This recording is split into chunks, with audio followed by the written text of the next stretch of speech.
Hello, this is Faisal here. Welcome you all to Study from Home. Let's start with class 7 social science history portion with chapter number 2 New Kings and Kingdoms. Our today's point is warfare for wealth. यानी उस time पे जो भी war यानी जो भी लड़ाइयाँ जो भी फाउट जो भी युद्ध होते थे दो राजा महाराजाओं के बीच में या फिर किंग्स एंड दूसरे जो लोग होते उस टाइम पे राइट, तो उसके लिए जो वेल्थ होती यानी उसके ये सारी की सारी चीज़ों को जो उनको मेंटेन करना होता उसके पीछे जो खर्च करना होता वेपन्स खरीदने के लिए अपने सोल्जर्स को ट्रीट करने के लिए उनको रखने के लिए उनके खाने पीने उनकी जो भी ज़रूरियात होती उस ज़रूरियात को फुलफ़िल करने के लिए राइट, तो उनके पास वो पैसे कहाँ से आते थे, वो वेल्थ यानी वो प्रॉपर्टी कैसे आती थी. You may have noticed that each of these ruling dynasties was based on a specific region. तो यूजुअली हमने देखा है that कि जितनी भी डायनेस्टी मीन्स कि जो भी राजघराने जो रूलर्स राज करते थे वो एक स्पेसिफिक एरिया के क्या हुआ करते थे, रूलर्स हुआ करते थे. At the same time they try to control other areas, और वो पर्टिकुलर एरिया के अलावा भी दूसरे एरिया को क्या करना चाहते थे, जीतना चाहते थे, उसके ऊपर कंट्रोल हासिल करना चाहते थे. One particularly prize area was the city of Kannauj in the Ganga valley right, और उस टाइम पे सबसे फेमस जो एक एरिया था वो कौन सा था, कन्नौज का, जो गंगा वैली के ऊपर सिचुएटेड है राइट. जिसके बारे में हमने पढ़ा था 600 में दैट कि जहाँ पे राजा हर्षवर्धन वहाँ के रूलर बने थे.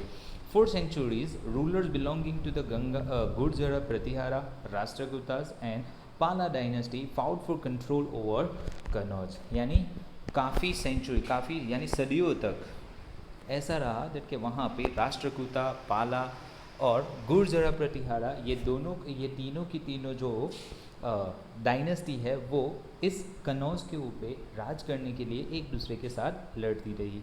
Because there were 3 parties in this long drawn conflict, historians often describe it as the tripartite struggle. यानी वो 3 रूलर या फिर 3 डायनेस्टी के बीच में काफ़ी लंबी लड़ाई चलती रही, जिस लड़ाई की वजह से जो हिस्टोरियंस हैं उनको किससे डिस्क्राइब करते हैं, ट्रिपार्टाइट स्ट्रगल से डिस्क्राइब करते हैं, जिसमें Gurjar Pratiharas Rashtrakutas and Palas dynasty का इंक्लूड होता है. As we will see, page number 62 to 66, rulers also try to demonstrate their power and resources by building large temples. So, when they attack one another's kingdoms, they often choose to target temples, which were sometimes extremely rich. You will be read more about that in chapter number 5. यानी ज़्यादातर उस time पे ऐसा भी होता था that के जो रूलर्स होते थे वो बड़े बड़े टेम्पल्स बड़ी बड़ी बिल्डिंग्स बनाते थे. सो ऑफन जब उनके बीच में लड़ाई होती युद्ध होते तो वो क्या करते थे राइट, ऐसे बड़ी बड़ी बिल्डिंग्स ऐसे बड़े बड़े टेम्पल्स को क्या करते थे, निशाना लगाते थे, जिससे वो क्या कर सके, उनके ऊपर उनको वो खुद रीच हो सके और दूसरे जिनके ऊपर अटैक किया है उनको पुअर बना सके. One of the best known of such rulers is sultan Mahmud Ghazni, और उनमें से सबसे फेमस एक सुल्तान हुआ है that is sultan Mahmud Ghazni. He was from Afghanistan. यहाँ पे आपको अंडरलाइन भी करनी है. ही रूल्ड फ्रॉम 997 to 1030, यानी ऑलमोस्ट ऐसा कह सकते हैं 33 ईयर्स राइट उन्होंने क्या किया, रूल किया. And extended control over parts of central Asia, और उन्होंने अपना जो रूल है वो कहाँ तक एक्सटेंड किया था, सेंट्रल एशिया में एक्सटेंड किया था, Iran and the north west part of the subcontinent. Now he raided the subcontinent almost every year, यानी हर साल किसी न किसी रीजन के ऊपर किसी न किसी एरिया के ऊपर वो क्या करते थे, लड़ाई करते थे और उनके ऊपर अटैक करते थे. His targets were wealthy temples, और उनका जो टारगेट होता था वो कौन होता था, क्या होता था, वेल्दी टेम्पल्स उनका टारगेट होता था, including that of Somnath Gujarat. Much of the wealth Mahmud carried away was use to create splendid capital city at Ghazni. यानी गुजरात के सोमनाथ जो टेम्पल है उसके ऊपर भी अटैक्ट राइट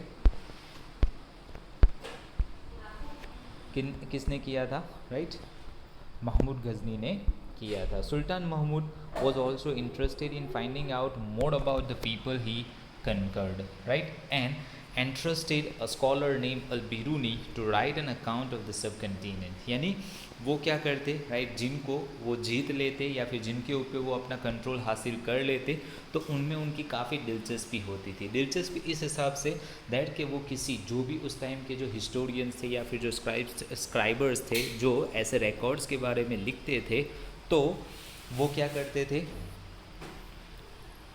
कि उनके बारे में अच्छा अच्छा लिखने के लिए कहते थे. जिनमें से एक अल बिरूनी है, राइट, कि जो ऐसा अकाउंट यानी ये जो डिटेल्स है वो लिखने के लिए उनको कही थी. दिस अरेबिक वर्क, और ये जो किताब लिखी गई या फिर जो बुक लिखी गई, right, known as the Kitabul Hind, यानी उस टाइम पे हिंद यानी हिंदुस्तान का जो एक इतिहास है, राइट, जो महमूद गजनी के टाइम पे कैसा हुआ करता था उसके बारे में हमें चीज़ों को बतलाती है.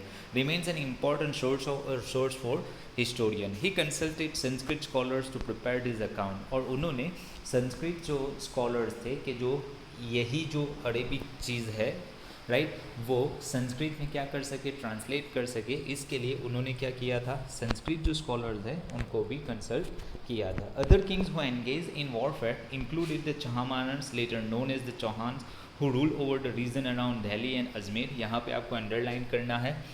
They attempted to expand their control to the west and the east, where they were opposed by the Chalukyas of Gujarat and Garhwals of western Uttar Pradesh. यानी एक तरफ जो चहामान्स है जो बाद में चौहान के नाम से जाने गए, जिनका ऑफन जो रूल है वो दिल्ली एंड अजमेर में रहा है, राइट. उन्होंने क्या किया था, अपना कंट्रोल वेस्ट की तरफ और ईस्ट की तरफ पहुंचाना चाहते थे, जहां पे चालुक्यास, राइट, जो ईस्ट की तरफ थे, वेस्ट की तरफ थे, और गुजरात में जो गुर्जर थे, राइट, वो, एंड गढ़वाल थे जो वेस्टर्न उत्तर प्रदेश में थे, right.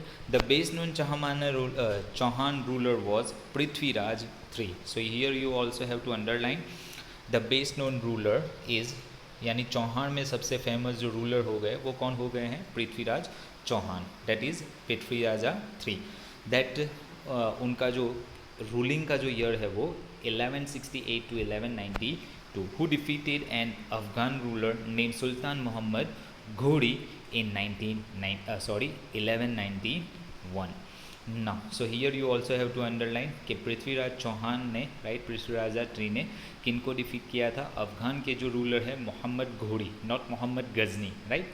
Let understand this. but lost to him the very next year in 1192.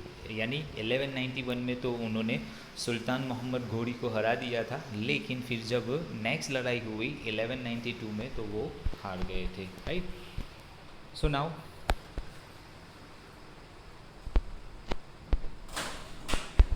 next point is a closer look the Cholas, right. Now here you can see, right, in the south portion of our country, right, you will see the Cholas dynasty, right. Almost half of the 1/4 of our south portion, यानी हम middle of the portion में से देखें तो 1/4 portion पे control किसका हासिल हुआ था, चोलास का हासिल था, राइट.